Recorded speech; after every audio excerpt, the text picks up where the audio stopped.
Kent was a house called Hungry Hall.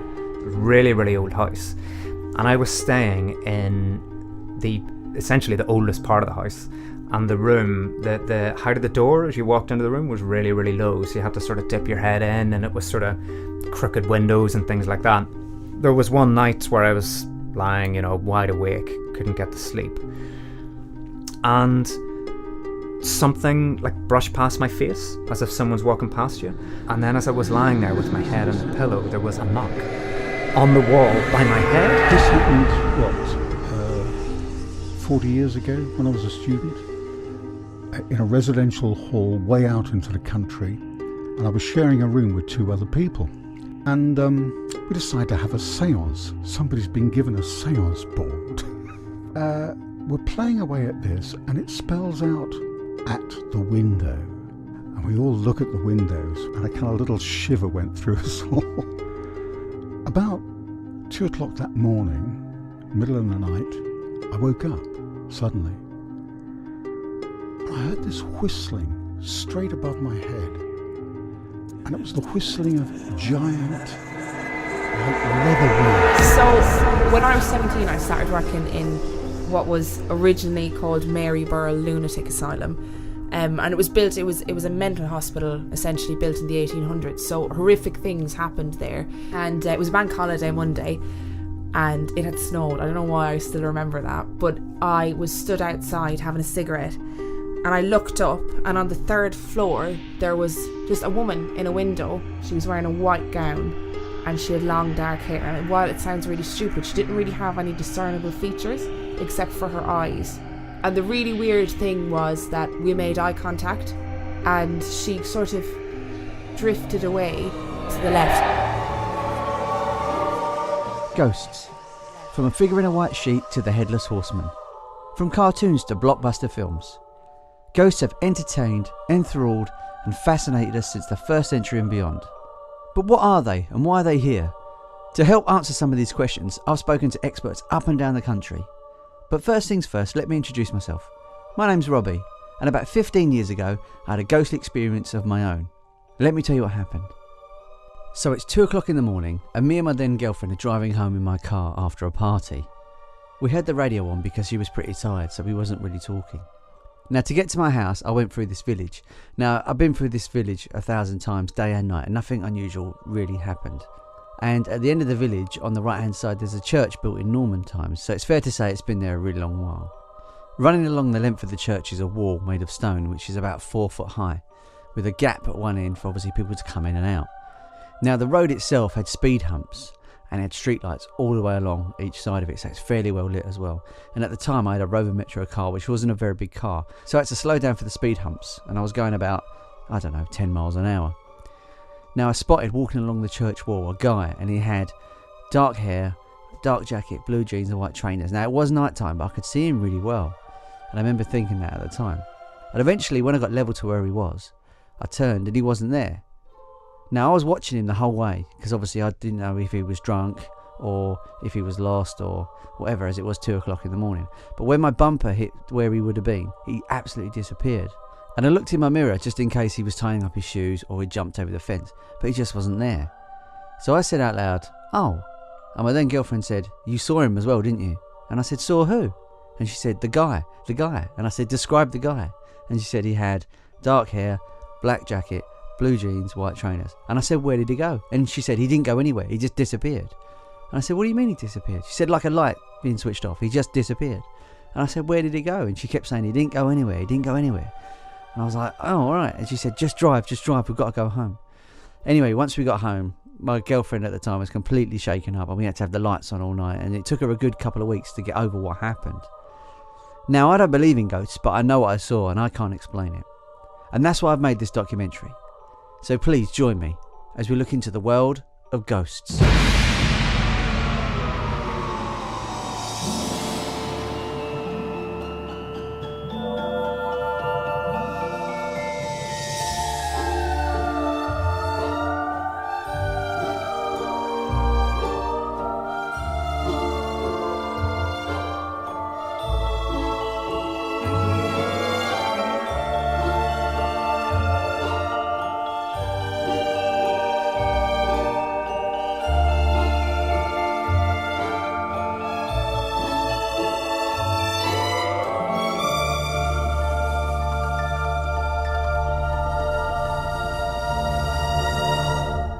Let's go right back to the beginning and find out what I could have seen that night. Well, the first and most obvious thing that you probably saw was a man wearing a leather jacket, blue jeans, and these white trainers. Paranormal investigator and author Steve Parsons. That has to be the most obvious, because that's what you described seeing. Now, the mystery isn't that he was there. The mystery is that he went away again, and where did he go? Now, at any time did you go back and revisit that stretch and look for the obvious ways could he have fallen into a ditch, for example? Could he have just turned and jumped over a wall and made a shortcut across a field or a garden? And I just think that when we look at ghosts, they are very different to when we're working with spirit, because ghosts are like a video clip of time. Psychic Grant Coyer. And, just because he was near a church didn't mean to say he was going back to his grave. What I'm saying here is that man could have walked that path many times and he might have died down the road or something, but there may be a connection to his surroundings. I mean, we have to start from the basis of your experience is a real experience, because your only description of it is, and your only perception of it is as you described it. And you have to then start off with the most likely scenario, that there was somebody there.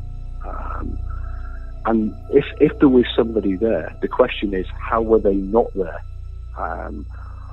What distracted you for a moment? I mean, I can recall from driving around, all of a sudden you look in the rearview mirror, there's nothing there. You glance up again a few seconds later, and there's a vehicle sitting on your tailgate that was never there before. Almost like it was, for a moment, where did that come from? So we don't observe with 100% clarity all of the time, even when we think that we're very good observers and we think that we're sort of well aware of the situation that's going on. When you're driving, there are a lot of distractions. You're watching your speed because of speed humps.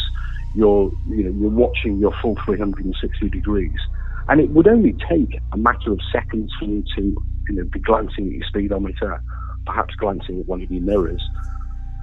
How long does it take to jump over a wall or fall over? So I'm not saying that's what took place, but that's one possibility that would need to be considered and put up onto the list of things that need to be ruled out before you say, I saw, anybody could say, oh, you saw a ghost. To get a psychological aspect on what I could have seen that night, I asked psychiatrist Sarah Jones. What we do know about the brain is that, and in terms of perception really, is that we will naturally want to complete a picture. So that's our brain's natural tendency in terms of perception. So, there's tons of kind of perceptual pictures and things like that you can, these days everything's on Google that we can look at. But if you look at perception, it's really interesting because we will naturally want to join the dots or instinctively do that. So, for example, if you drew a circle and you had a kind of missing piece out of it, like almost like the letter C, your brain would identify that as a circle because it would want to join it up. So there's something about, our instinctive ability to kind of adapt and problem solve and what have you, in that we would get certain pieces of information and then we would add the other bits to it, whether they're there or not, which is often why there can be so much question about, people seeing spirits or ghosts or experiencing things, because there can be certain things, certain elements of that, but it's not a complete, concrete experience, so there's still question marks of it.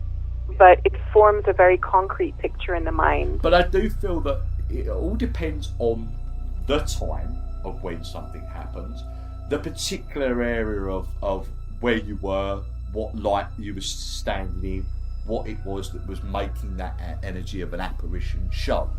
On 2 occasions now, it's been certain different energies of things. One's been very wet, damp conditions, and one was also in full moonlight. Why, we still don't know why, but there's certain activities of ghosts where people have seen ghosts, why it's been damp, wet conditions. Is that atmospheric within the energy of what we're seeing within, able to pick up on a time dimensional shift? Is there certain times of the year? It could be many possibilities. It could be that there was a shift in a time-dimensional energy. There was something that you were seeing at that time that brought that figure forward. Go back and revisit the scene at that sort of, under those sort of similar conditions, to see if it was possible for perhaps somebody to walk along there and dodge out of sight. But I would very much start off with the basis that you saw a person. I can't even say that the person was living or dead. You saw a person. So some interesting questions have already been raised. Did I see a person? Did I think I see a person? Did the weather and objects around me make me think I see a shape that looked like a person? The person I saw was solid and moving, and when relaying this story to John Hipsey, author and tour guide of the Canterbury Ghost Tours, he told me that he had a similar experience. My best friend and I, Miles Parker, would regularly run away from school because we hated it. So one day we decided to run away to Florida. I thought Florida was near Maidstone, so I didn't do geography. And my friend was supposed to meet around 9:30, and the theory was we'd be in Maidstone by morning. It was not a very long way, it was only about 10 miles. And my friend never showed up at the right time, so I waited around the bike sheds until about midnight. And so I went back to the bedroom and I could hear and smell Miles before I saw him. And so I let him sleep, and about 4:30 he came to my bed. I said, I didn't want to go anywhere at 4:30. So the next morning I didn't really sleep very well, got up quite early for breakfast, and I saw the headmaster again, who said, "Where's Miles?"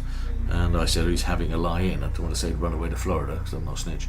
And thought I got away with it. And then about 4:30 that day, the whole school was called into the assembly rooms to be addressed by the headmaster and Kent Police, who told us that Miles had been killed the night before, precisely 4:30. So what I'd seen was not a ghost, but something called a crisis apparition. I found out later. We might call them ghosts, but they're sort of apparitions, solid as you're right. I mean, Miles, you couldn't see through him, and nor could other boys. The interesting thing was that his father had the same vision, apparition, whatever, in Manchester that same night, and called the school because he was concerned about his son, thought it may be a dream, or just why was he thinking. And they said, well, he just had an argument in the dormitory at 4:30. So he thought, oh, that's fine, this is my imagination. And then the next morning, of course, he was called by Kent Police to tell that his son was dead. It does happen. So like in John's story, I could have seen one or two things. I could have seen a ghost, or maybe a spirit. I wasn't sure what the difference was, so I asked psychic Grant Coyer. Do you remember the old photographs that used to, before digital come in, and somewhere you'd get like a negative over the other one, and you'd see something from the other photograph, and you would see like an overlap. Well, that's what I believe that spirit is an overlap. When we see a ghost, it's an overlap. I believe in time is what we're seeing within an apparition or a ghost. I mean, we look at going into, when we look at ghost investigation, we're looking at, a ghost is a spirit. No, it's not. It's completely two different things. Because a ghost is something that is connected to that building, that we're relating in time. So, say for instance, you're up at Henry VIII's castles, and then suddenly you'll see Anne Boleyn walk by you as a ghostly figure. That's an image of time, and many people will have seen that ghost do the same thing. And it's amazing how many people say, "Oh, I saw that same thing in that same spot," because it may have been the strongest time or the strongest memory back within it. Doesn't mean to say that ghost or spirit is a ghost is standing there, particularly in that time of the time. Why? Why would they? Why would they stand there looking out of a window 24/7? What's the point of that? They would have had more than a life than that. But over like courses of months and years, everyone's saying, "Well, I saw Anne Boleyn standing there at a window." I'm sure she wouldn't have stood there for all of her time. So, yeah, that's why it is a glimmer of time. It's like a negative. While doing some research for this documentary, I came across the idea of stone tape theory. Now, the idea behind this is certain materials, say mud and stone, can record vibrational frequencies, like an old cassette player, and if the pressure in the atmosphere is right, it will play it back, thus creating sounds or an image, which could explain why when ghosts are seen, they appear to do the same thing over and over again. There was an experience done in Cornwall, wasn't it, a couple of years ago, where they put electrical current through a mud wall, and they claimed they got the sounds of the pass through it. It's possible that, an event such as the death of Mary Queen of Scots, it's quite possible that horrible, angry event embedded itself in the surrounding atmosphere. With so much passion and so much anger, it's quite possible that if you went to that castle and plugged the wall in, if it were possible to do that, or an electrode either side, you could theoretically get something out of it. And the death of Becket, theoretically, his ghost still walks around the cloister. But then the strange thing is, they say that the ghost walks around the cloister, but the cloister wasn't built for 160 years after his death. Well, The question mark is, why do spirits show themselves and what is causing that energy? I think that's about being a recording of time being played back. You know, many people would say, oh, I've seen a woman stand on the corner of a street, and many people have seen that. So that's not that one person connecting with that spirit. That's loads of people seeing that apparition that's been recorded.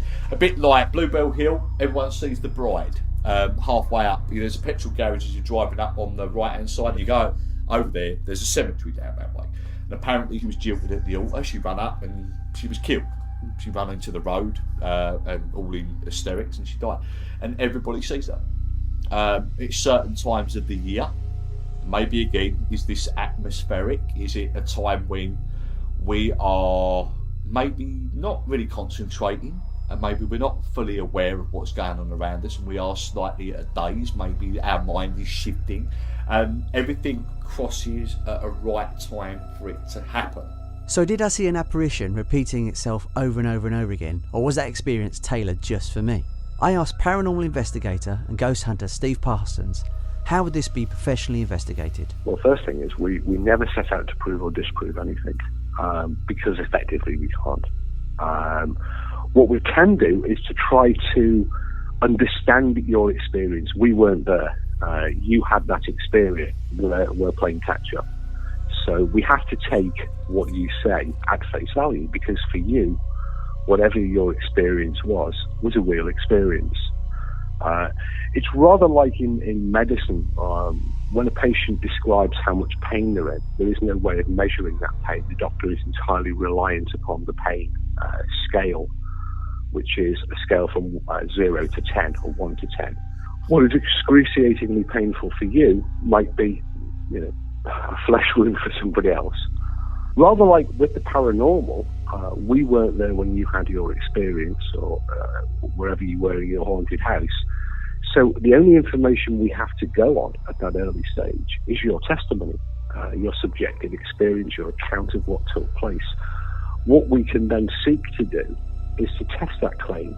Could you, for example, have seen what you have seen from where you were? Are there any logical explanations that spring to mind? That doesn't mean to say that if we can come up with a logical explanation, it dismisses the experience itself. It just provides another possibility.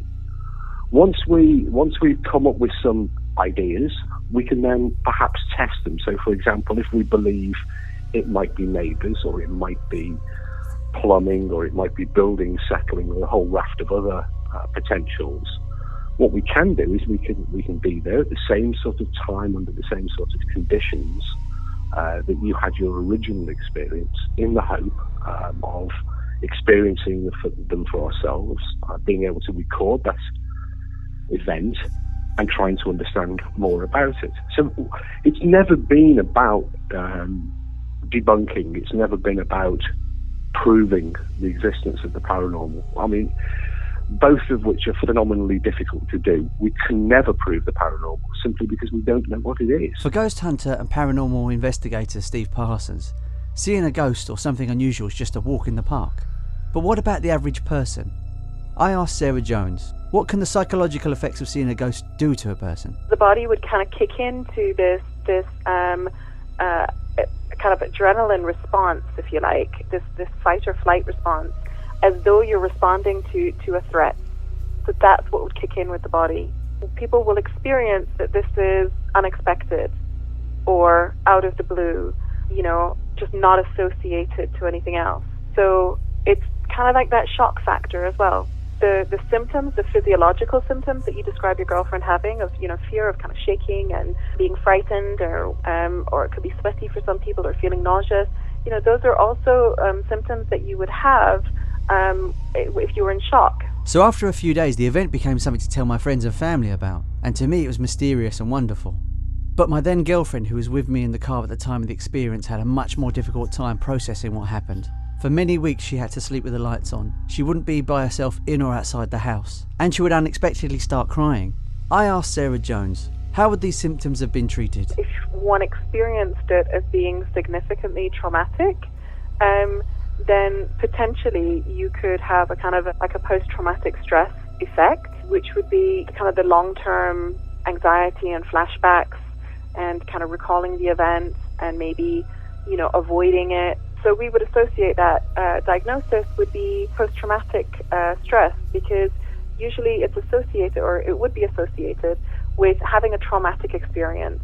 And whatever that traumatic experience, it would be categorized as an experience that felt significant enough for you to feel threatened. My curiosity led me to seek out a similar experience as that night.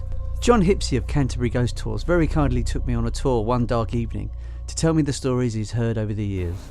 It's a very pretty street, though. I mean, if you look out there, you can see Bell Harry Tower ahead of us. And Bell Harry is one of the only towers in England to be built of brick and faced with stone. Well, it looks solid stone, as you like.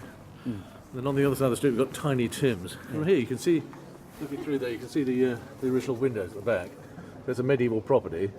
And in the middle there, you can see a rectangular shape of bricks in the fireplace. That's the entrance to the priest's hole. And the priest's hole is where they opened up in 1995 to find the bodies of a mother and 7 children inside it. Yeah, well, they've been buried, well, they died of natural cause as well. Smallpox, sort of natural. And they just buried him in the wall? They buried inside because that was the priest's access panel. And the priest would have died around the same time, they reckon. Archaeological Trust showed that they died of natural causes. And they were buried in there to stop them being murdered by Parliament, because the Parliament army of Cromwell said if they found any Catholics, they'd take them out and burn them. Which, although we do cremation now, then it meant you're burning in hell. So to stop them being burned in hell, they buried inside the property, which meant they had to bury the priest with them. Through the gate yard, behind that is a stone cross. That's Lucy Keane's grave. She was disinterred in about 1926. They were rebuilding the house along here, which is now Warden Partners estate agents. They sealed the doorway up because it was so windy and cold. Every time somebody came through this window here, this doorway, they would... There'd be an unnatural coldness inside the house, and then the image of a ghost of a girl, about 18 years old, would be seen on this staircase up here. See the staircase up there?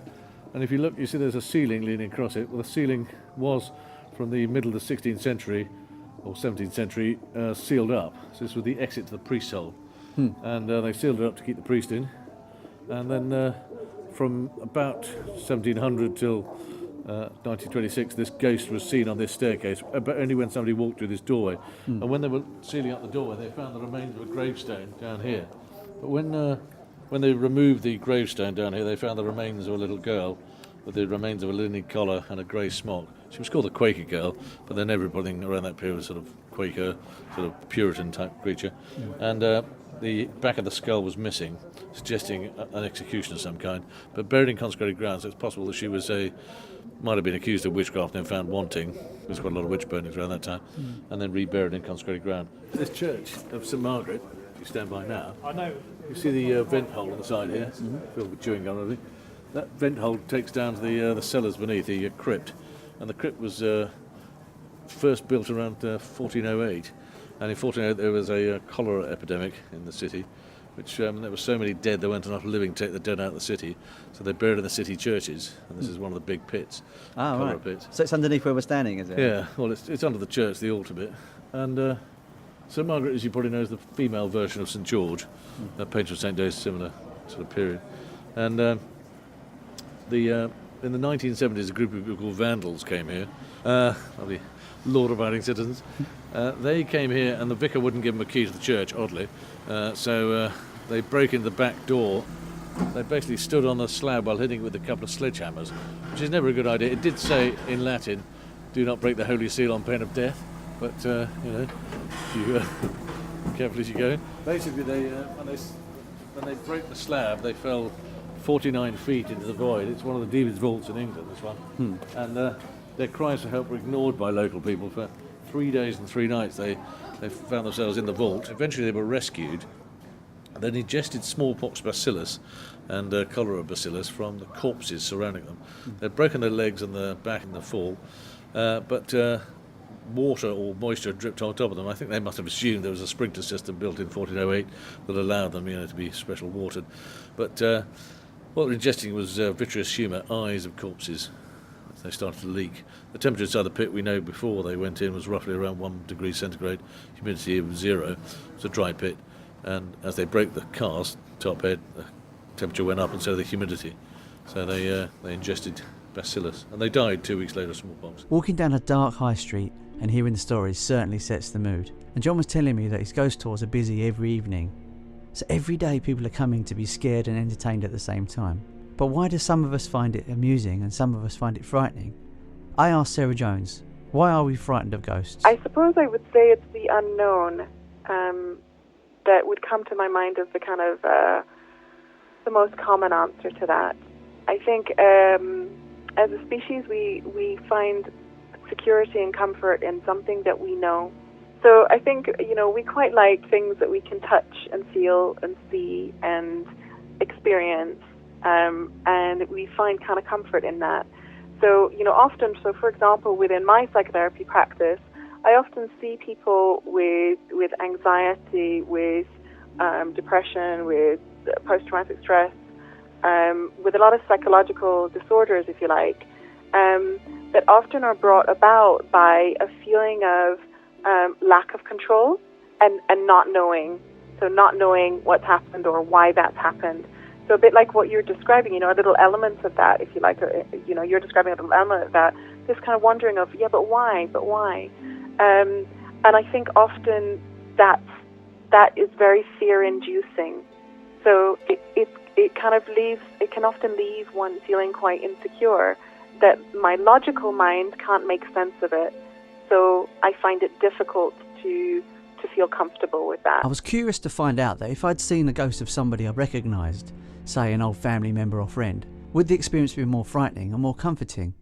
I asked psychic Grant Coyer. But most ghosts are people that we don't recognise or don't see, and this is where it comes into the confliction where, yes, you have got that side where we can see, or we are in that transitional state, or we're in half state where we are seeing something with our mind's eye. But when we're seeing a ghost or we're seeing something that is unexpected, that I've always felt that it was different.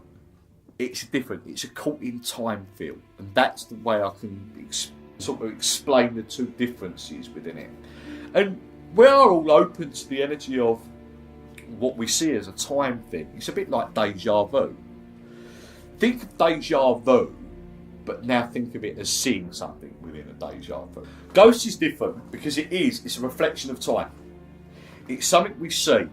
Now, does it mean to say that it's connected to you personally? Not necessarily. Many people see ghosts, but they don't see ghosts of their grandmothers or grandfathers. Normally, when people do see their grandmothers or grandfathers, they are being shown them. They are being shown by the mind's eye, and it can form within what we see within our concept of our own vision. So, say for instance, when we are leaving the airplane, many people report the energy of seeing their mother or father at the end of the bed, and then suddenly they passed away a week later. What we have to remember is that the body's shutting down already.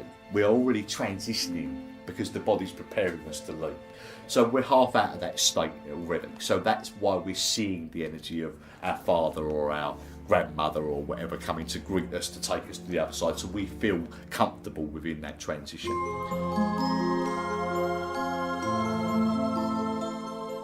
Investigating ghosts in the paranormal has been like a large ball of string. The more I've pulled at the string, the more answers I've got, but then more questions are raised, which was leading me to discover more answers. I still don't believe in ghosts, but I still know what I saw that night. And maybe this is one of those things in life that will never be explained. Or maybe one day an answer will present itself. I've been Robbie, and thank you for joining me on this journey to try and discover what happened to me 15 years ago on that dark, mysterious, fantastic and scary evening. This documentary couldn't have been made without the help of psychic Grant Coyer, psychiatrist Sarah Jones, tour guide and author John Hipsey, everybody that kindly donated a story for me, and ghost hunter, author and paranormal investigator Steve Parsons. This was an Old Dolly production. One more thing before I go, please don't have nightmares, but if you do, please make sure they're spooktacular.